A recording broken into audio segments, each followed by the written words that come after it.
Bom, boa noite a todos. Vamos iniciar então o nosso estudo de hoje.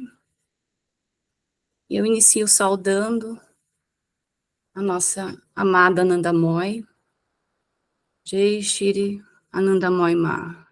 Nós a saudamos e eu deposito aos seus pés as flores da minha devoção. Bom, vamos lá, gente. Falar dessa mestre é fácil, porque existem muitas coisas para a gente falar a respeito dela e, ao mesmo tempo, não é fácil. Porque ela mexe bastante, pelo menos com as minhas emoções, ela mexe bastante. É uma mestre que trouxe muitos ensinamentos e até hoje ela auxilia muito a nossa humanidade.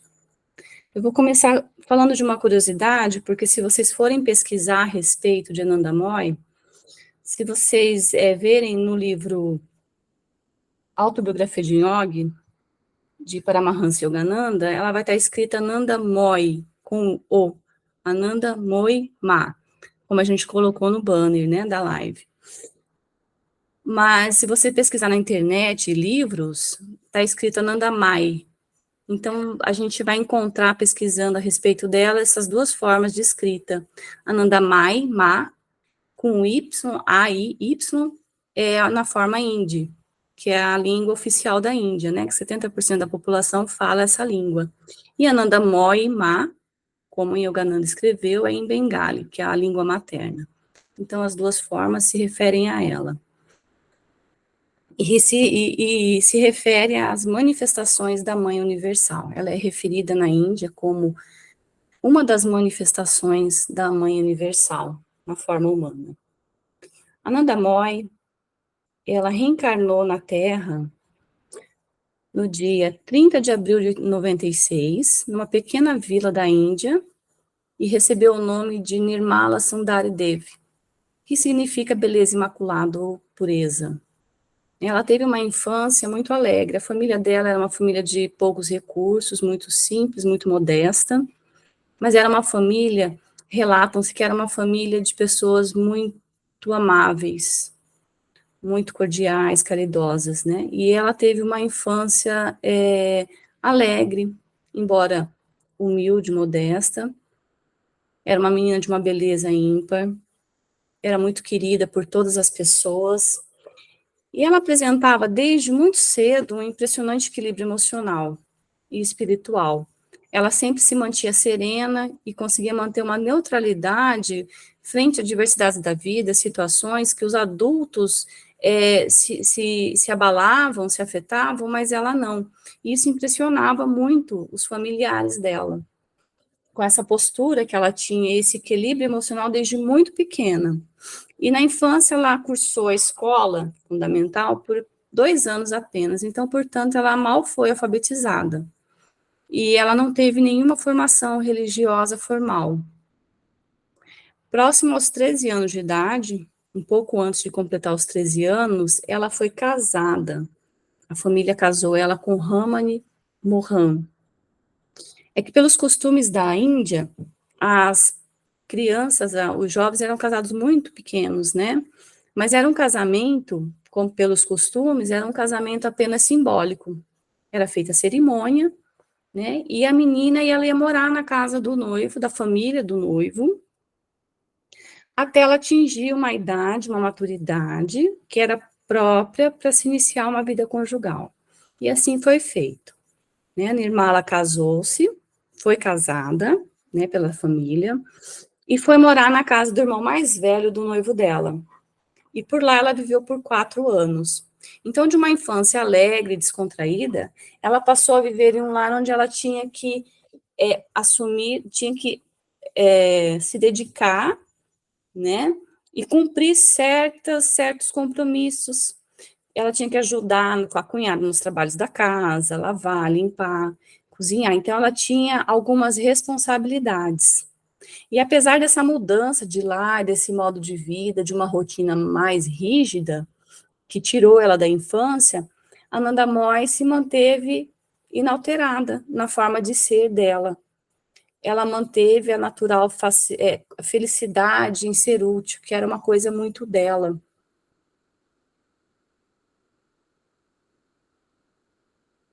Simplicidade e essa alegria da Nirmala chegou a preocupar um pouco a família do noivo, né? A família do noivo pensou que ela tivesse uma mente muito simplória. Mas aí, com a convivência com a família, eles perceberam que se tratava de uma pessoa muito centrada, de uma pessoa muito equilibrada, obediente, porém não sugestionável pelos outros, e que ela tinha muita compaixão por todos, pela família, pelos animais, né? São características das grandes almas, a gente vê isso. Então, as pessoas que conheciam Nirmala podiam sentir o toque mágico do seu sincero interesse pelo bem-estar de todos. Ela estava sempre procurando o bem-estar das pessoas. E o cunhado dela foi o que percebeu que ela entrava em samadhi constantemente de forma natural. Ela estava fazendo as atividades domésticas e ela parava e entrava em samadhi. Samadhi, que é o estado de consciência expandida, né, que no yoga se fala muito, esse estado elevado do indivíduo, quando ele atinge uma compreensão da sua existência e da comunhão com Deus. E nessas ocasiões, quando ela entrava em Samadhi, o ambiente em que ela estava se enchia de felicidade e bem-aventurança. Então, as pessoas sentiam aquele equilíbrio energético, aquele bem-estar, aquela felicidade, quando estavam na presença dela, e ela bem nova ainda. Esse magnetismo dela, que era criado em torno dela, de amor, de paz, acabava contribuindo para o bem-estar de todos. Né? Então, tem relatos, inclusive, de curas, de pessoas que entravam em contato com Ananda Moy, ainda Nirmala. Tinha, inclusive, um vizinho do cunhado dela que percebeu que se tratava de uma alma elevada, se tratava de uma santa. E ele passou aí todos os dias na casa deles, né, e tocar os pés, como costume na Índia, de tocar os pés dos mestres, dos gurus, né, dos santos, e ficava ali reverenciando ela. E o marido dela, o noivo, ele morava em outra cidade, né, ele foi trabalhar e morar em outra cidade, que se chama Astagram. Então, quando ela completou 18 anos, com o consentimento de ambas as famílias, é claro, né, ela se mudou para lá, para ficar próxima a ele, para morar com ele. Existem alguns relatos acerca da pureza e do celibato desse casamento, mas eu acho que para a gente aqui não tem muita relevância. Existem muitas coisas escritas a respeito disso, mas acho que para a gente aqui foge um pouco, não tem tanta importância. Mesmo porque não tem nada assim que ela tenha dito a respeito disso, né? E nesse mesmo ano que ela foi para essa morar com o marido dela, ele foi transferido para Batjapur, que é uma outra cidade, que foi lá onde começou toda essa caminhada espiritual da Ananda Moy. Nessa cidade, ela chegou lá com 22 anos, iniciando a atividade espiritual, e ela conta, né, ela conta com essas palavras, assim, que um dia, em Bajpur, eu fui ao poço perto da casa onde vivíamos para o banho diário. Quando jogava água na minha cabeça, Keyala, que é a inspiração elevada, um sentimento espontâneo, seria a intuição, né, Keyala, que ela chamava, veio a mim. E aí eu pensei, como seria viver o papel de um sadhaka, que é um aspirante espiritual? E foi ali que começou. Ela diz assim, foi ali que começou a Lila. Lila é brincadeira divina, suprema diversão. Foi ali que ela começou as atividades espirituais dela. E a partir daquele dia, ela, após servir o jantar do esposo e fazer os afazeres domésticos, ela pedia permissão, como era do costume na Índia na época, e se retirava para as práticas espirituais dela. Ela era, como eu disse anteriormente, uma moça muito simples, né? Ela não teve nenhuma educação formal, só cursou 2 anos na infância, 2 anos de escola. Ela nunca tinha tido um guru, nunca tinha tido um instrutor yogi, mas aí, o marido dela percebeu que ela sentava em posição de meditação e mergulhava profundamente no ser interno dela. E ela começou a recitar mantras também, que, assim, não tinha como ela ter conhecimento, porque ninguém ensinou. E ela também realizava algumas posturas iogues, né, que também não tinha como ela ter aprendido aqui nessa vida que ela estava. E na medida que os anos foram passando, esse enigma foi aumentando, deixando o esposo dela, que mais tarde ela começou a chamar de Bolanat, né, que a referência sobre ele é Bolanat, foi aumentando aquele enigma e ela começava a conversar e explicar sobre questões espirituais da existência de Deus de forma muito profunda, demonstrando assim muito conhecimento espiritual.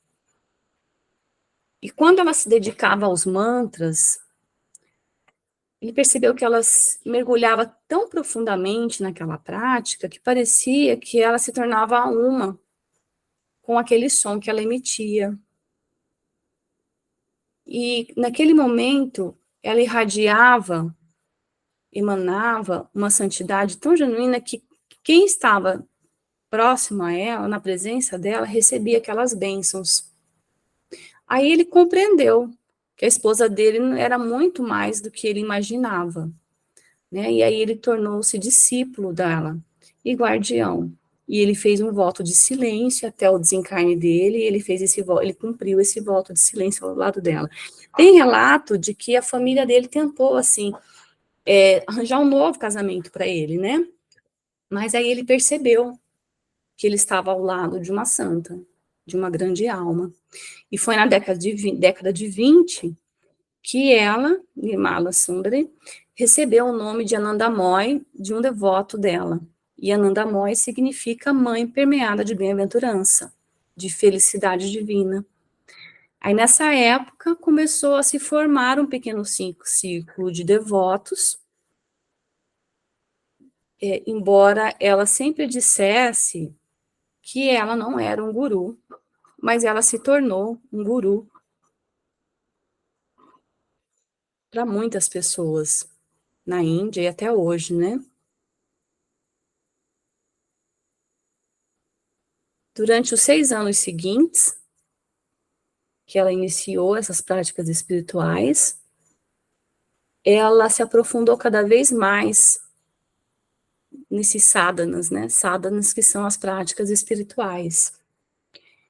E nesse período de vida, certa vez ela disse que incontáveis são as sadhanas pelas quais o homem pode trabalhar para obter a autorrealização, e todas essas variedades revelaram-se a mim como parte de mim mesma.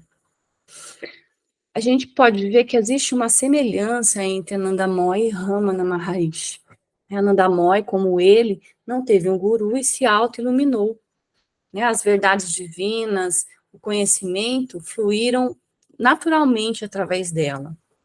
Ela dizia que o Senhor sempre estava nela, que ela também não teve um guru, porém ela dizia que o guru era o próprio Deus, porque é algo que era natural nela, né?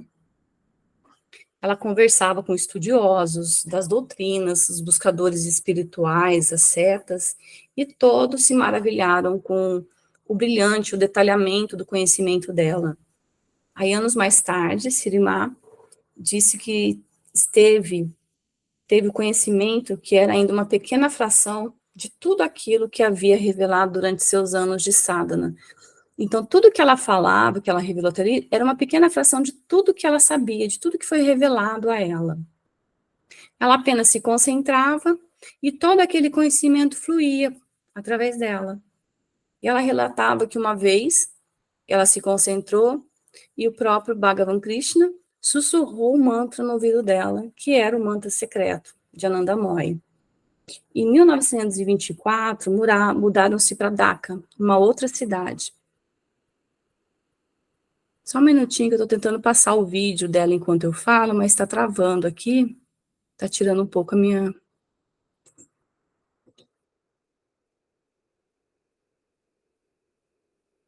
Bom, enfim, não vai passar. Então vamos continuar. Então ela mudou com o esposo, novamente ele foi transferido, eles foram para uma outra cidade chamada Dhaka, em 1924. E lá os rumores de uma jovem dotada de dons espirituais cresceu muito, e aos poucos os visitantes vinham cada vez mais e foram se tornando devotos dela. E devido aos costumes rígidos daquele tempo, o esposo dela começou a cuidar, ele era o guardião, e ela, naquela época, ela ainda ficava um pouco inacessível ao público masculino, né? Na Índia, naquela época, a mulher, ela, em relação ao homem, ela era uma sombra. Então, assim, era um pouco, não se entendia muito a mulher falar das escrituras ou passar ensinamentos, e muito menos um homem se curvar e tocar os pés de uma mulher, né, naquele tempo. Então, a Nanda Moy, ela foi quebrando esses paradigmas da Índia. E ela falava do autoconhecimento, da importância de perceber Deus na essência de cada ser. E ela falava a todos, indistintamente, homens, mulheres, pessoas de todas as religiões.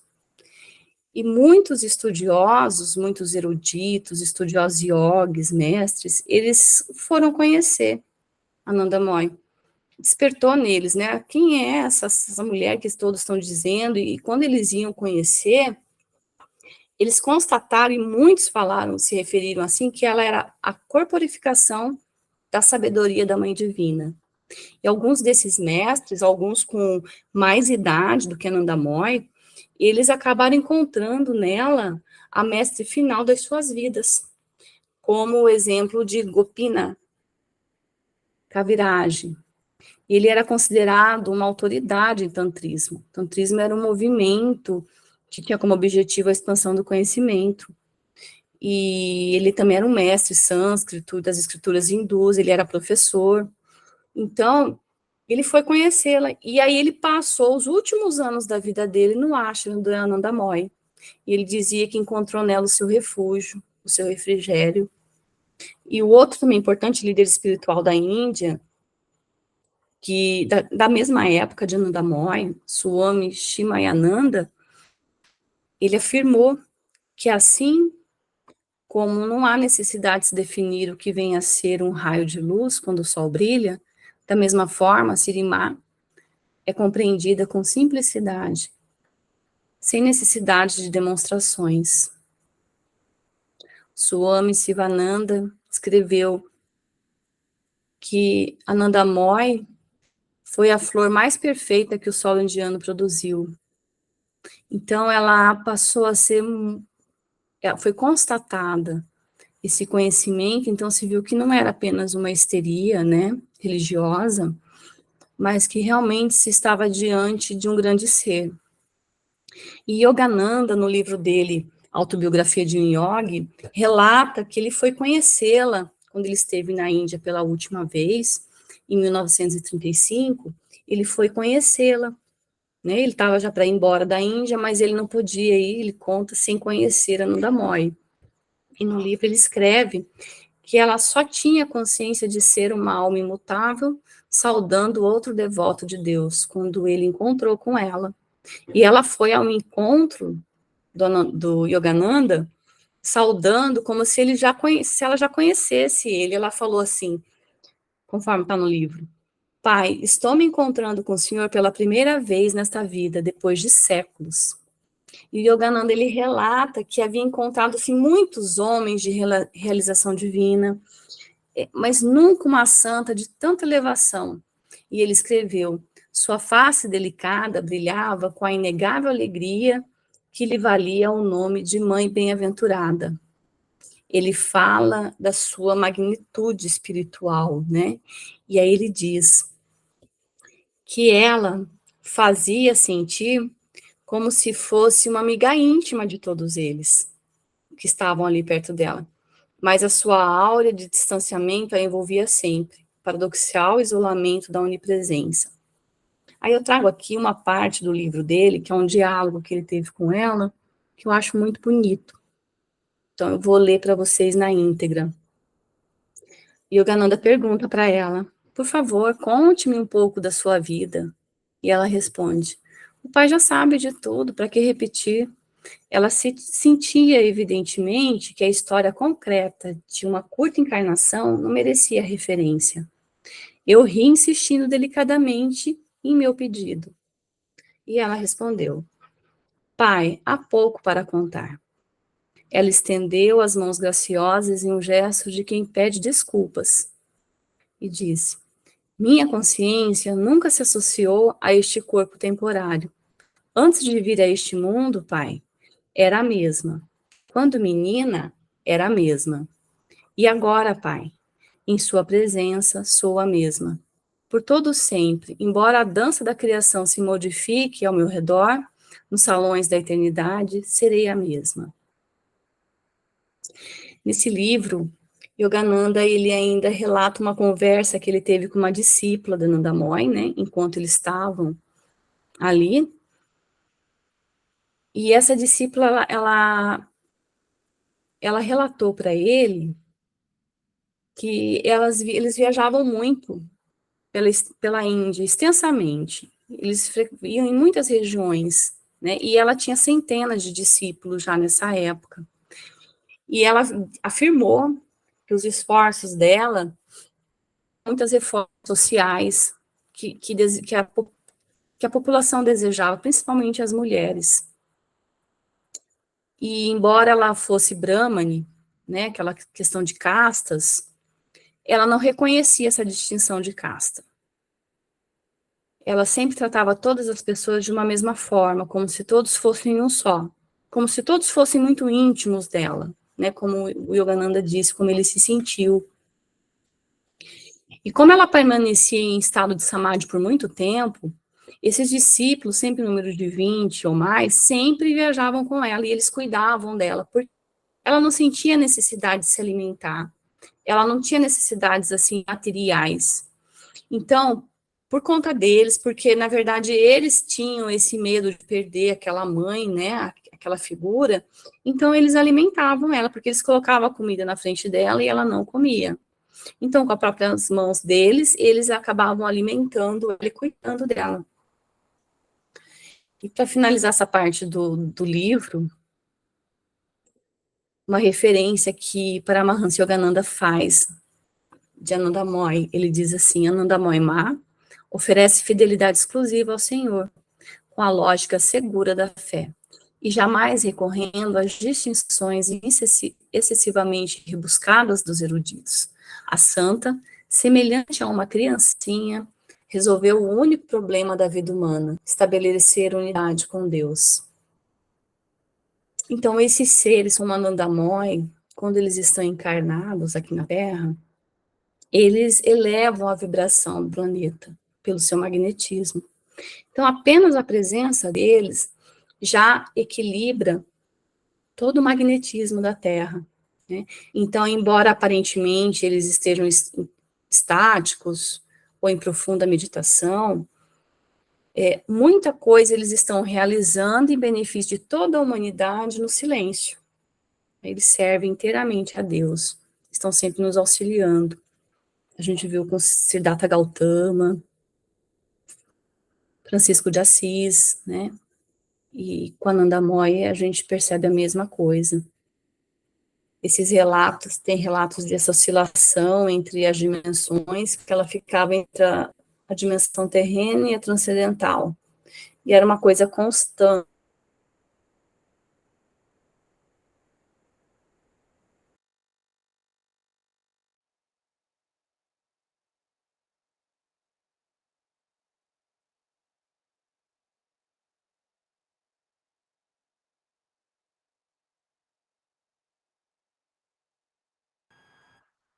Oi, Tatiana, nós perdemos o teu áudio quando você falou que ela ficava entre as dimensões. Não sei se você está me ouvindo.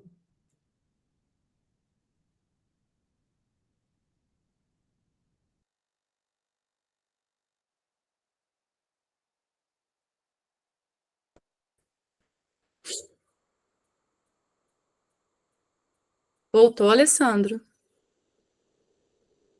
Oi, agora voltou. A gente perdeu o seu áudio quando você falou que ela ficava nas dimensões. Você falou alguma coisa de transcendental, alguma coisa assim. Ah, tá. Ali parou o teu áudio. Tá, o que eu estava dizendo? Que quando eu estava fazendo a minha pesquisa, meu estudo, existem livros, alguns relatos, falando justamente isso, que ela parecia que oscilava entre duas dimensões, né? Num dado momento, ela estava radiante, participativa, no outro, ela já estava retirada.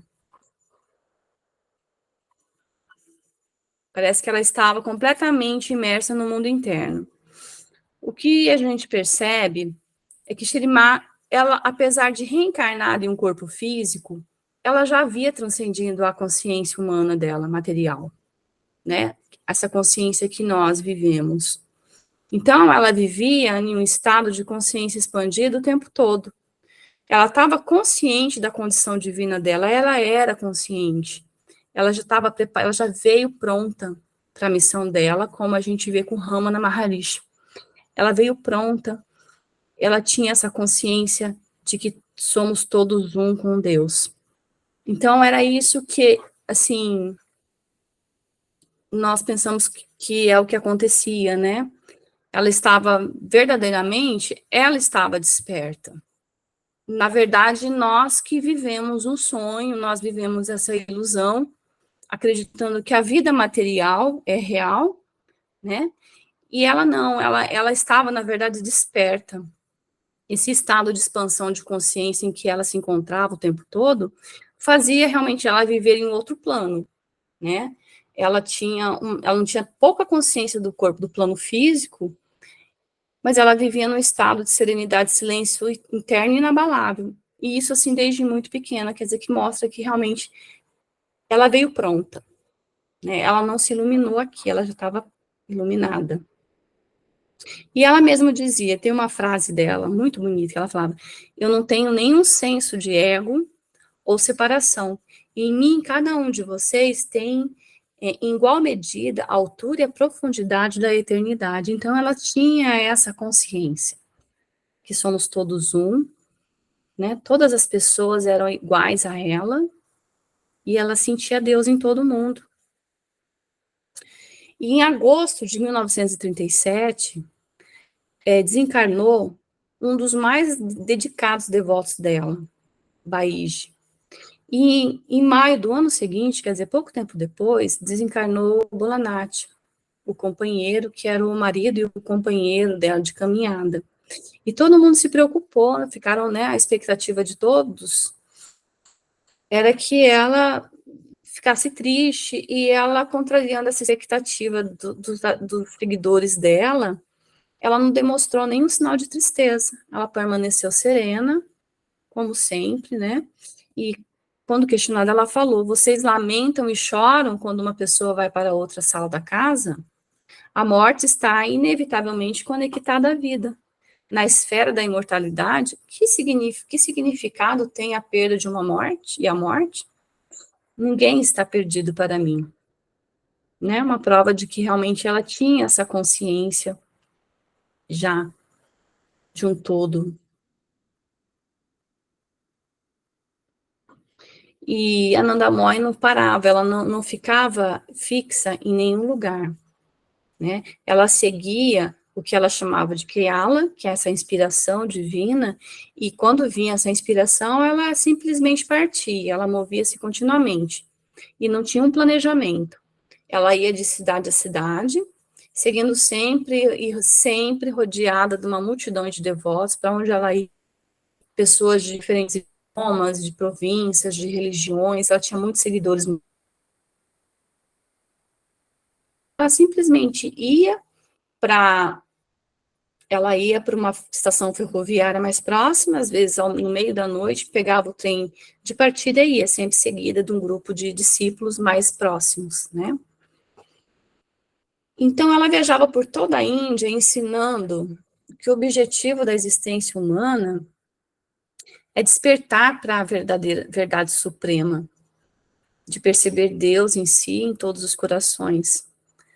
E sempre utilizando uma linguagem muito simples, de situações comuns do cotidiano, coisas da natureza, como questão assim, de folhas ao vento, e ela já começava ali a transmitir um conhecimento.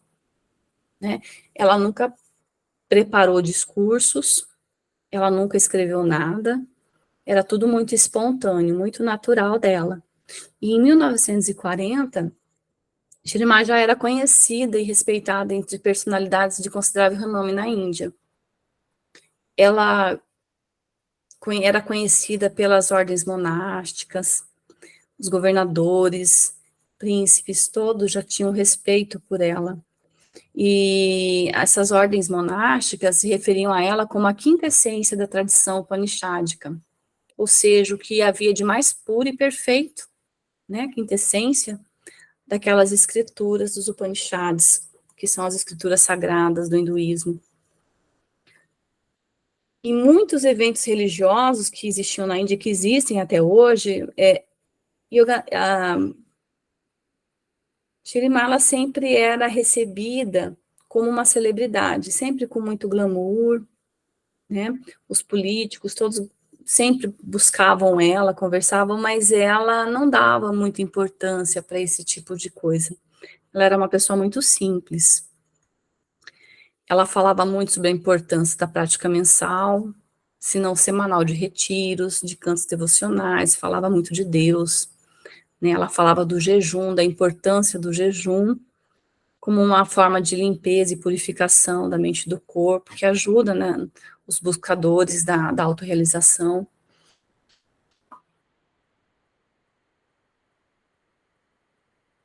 Ela tinha uma vida de asceta mesmo, né, de uma pessoa dedicada a exercícios espirituais e autodisciplina. E durante muitos anos, ela se alimentava em dias alternados apenas. Quando alguém se preocupava com a alimentação dela, ela dizia que na comida não era necessário para preservar aquele corpo, que ela se alimentava, ela mesmo dizia que ela se alimentava para não causar desconforto nas pessoas. E ela não dava importância também às disputas entre religiões, as raças, de castas, questão de sexo. Para ela, todo mundo era igual, era um, né? Todos eram Deus. Então, ela transmitia essa mensagem de pureza na fala, nas ações e nos pensamentos, como ideal para todos aqueles que buscam a realização divina. Quando ela conversava com jovens e pessoas mais modernas, ela se mostrava totalmente consciente das tendências atuais. E mesmo assim, os interlocutores não conseguiam fazer ela concordar com as suas demandas. Ela sempre bem-humorada, sempre fazia que todos aceitassem o seu pedido de procurar aquele que está escondido na caverna de cada coração. Os últimos anos de Shirimá foi tornando-se mais retirada ao público nos seus últimos anos de vida.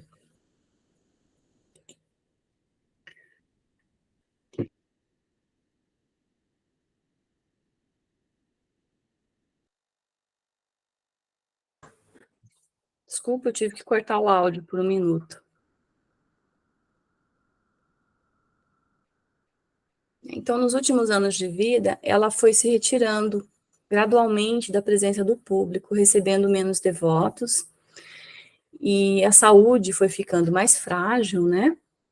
E atendendo aos pedidos e preces dos devotos, ela às vezes era vista praticando algumas práticas iogues para tentar se livrar de alguns males, para melhorar a saúde, mas já no fim da década de 70, e entre 70 e final de 1970, início de 81, ela parou de responder esses apelos dos devotos e simplesmente ela deixou que o seu corpo seguisse o seu curso.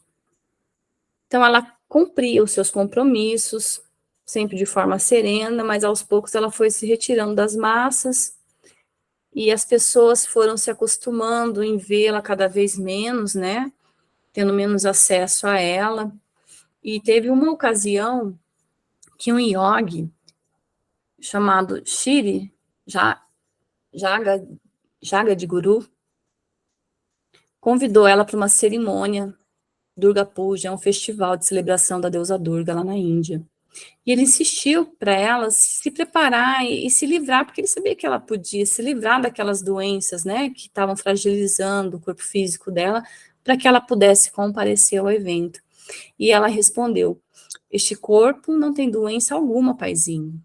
ele está apenas sendo chamado de volta e manifesto. Tudo que você vê acontecendo agora está conduzindo a este evento. E ao se despedir dele, ela falou, como Atman, eu sempre estarei com você. Então, como uma mãe que sabe que os filhos vão sofrer e que eles precisam caminhar sozinhos, Shri foi se afastando dos devotos, para que eles não sentissem tanto a sua falta quando ela partisse. Então, ela já parava de responder as cartas, e há relatos de que mesmo quando ela não respondia as cartas, os devotos sentiam as questões respondidas em seus corações. E ela parou também com as funções usuais nos ashrams, parou de se alimentar por vários meses ela tomou apenas água, um pouquinho de água, ocasionalmente, né? E nos últimos dias dela, ela não fez nenhuma despedida, apenas disse Shivaya Namah, uma saudação a Shiva, né? Uma referência a Deus, que fala, inclina-me diante de Shiva. Ela fez apenas essa referência e se tornou manifesta no dia 27 de agosto de 82, com 86 anos. Ananda Moy, ela se caracteriza muito pelo grau de universalidade da sua doutrina. As pessoas de muitas origens religiosas e geográficas eram atraídas por ela, iam até ela, e o ensino dela se adequava a cada indivíduo. E poderia simplesmente ser resumido em declarações de que o objetivo da vida é a compreensão da verdadeira natureza da pessoa, da unidade com Deus. Essa era a base dos ensinamentos dela. Ela falava da busca de conhecer a verdadeira identidade. Ela dizia que os nossos sofrimentos era porque nós não nos conhecíamos, nós não conhecíamos a nossa verdadeira identidade, né? E só assim a gente ia escapar do mundo da morte. Então, ela estimulava as pessoas a seguirem a religião, os mestres que as pessoas escolhessem, bem como escolher o nome sagrado mais atraente à própria mente, o coração, invocando constantemente. Então, ela não fazia proselitismo religioso, né? Ela ensinava, ela passava o conhecimento, mas ela respeitava cada pessoa na sua religião. Ela dizia que todo mundo está certo no seu próprio ponto de vista, e que todos os caminhos, ela dizia assim, todos os caminhos são meus caminhos, e não parava de dizer, eu não tenho especial caminho, quer dizer, não existia um caminho, todos os caminhos, que a religião é apenas um caminho, né, a meta nós sabemos é Deus, e era essa mensagem que ela levou para toda a Índia, e que vem sendo divulgada no mundo todo, que nós devemos procurar a Deus, conhecer a nossa verdadeira natureza, a nossa identidade. E finalizando aqui, né, esse pequeno relato da passagem de Ananda Moy pela Terra, muito pouca coisa, tem muita coisa para se falar dela, mas é assim, impossível num estudo tão singelo como esse que eu fiz aqui, tão simples, né? Porque foram 86 anos de uma vivência de intensa espiritualidade. Só que essas informações, poucas que a gente consegue, que eu consegui compilar aqui, trazer para a gente, ela já permite a gente ter uma ideia da grandeza dessa mestre, né? A gente tem uma ideia, ainda que superficial, da missão dela, a gente consegue vislumbrar o tamanho, a grandeza de quem foi, quem é Ananda Moy. Eu penso que a gente ainda não consegue ter a consciência real do que foi a missão dela, de qual exatamente era a missão dela, nem as proporções dos benefícios que a sua passagem pela Terra trouxe a toda a humanidade, mas a gente consegue ter pelo menos uma ideia, conhecer um pouquinho mais, nos aproximarmos mais dela. E a gente imagina, assim, que as pessoas, quando chegavam perto dela, se curavam e sentiam toda aquela atmosfera de amor. E Hoje ainda, se você medita, se você para e medita e focaliza o olhar dela, esse olhar simples de amor que ela tem, é possível, a gente sente vibrar no nosso ser esse Ananda, né, essa alegria, essa bem-aventurança de Deus, a gente sente dela. Eu trouxe aqui para finalizar também algumas frases dela.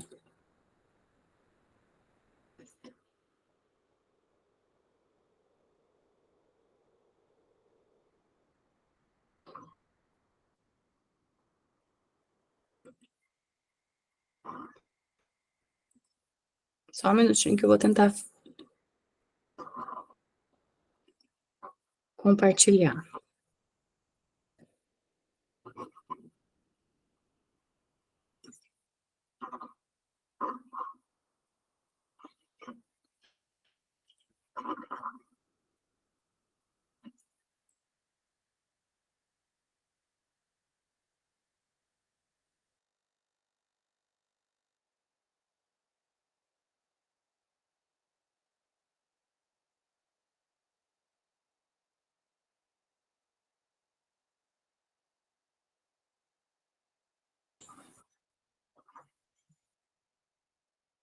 Pronto. Com muita dificuldade consegui.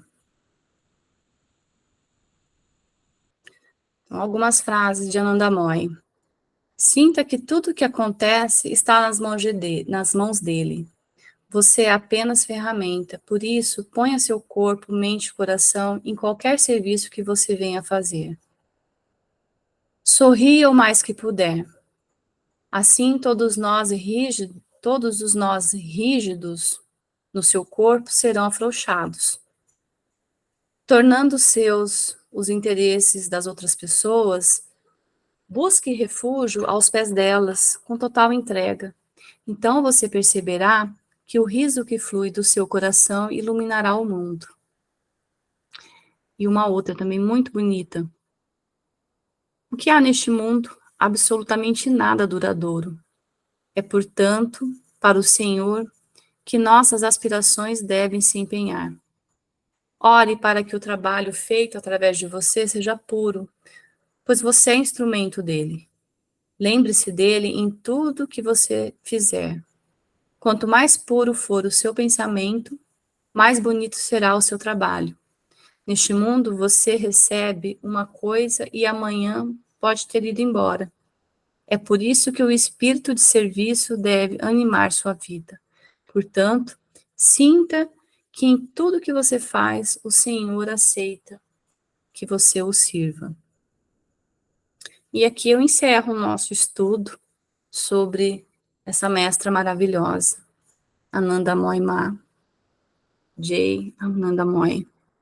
Gratidão.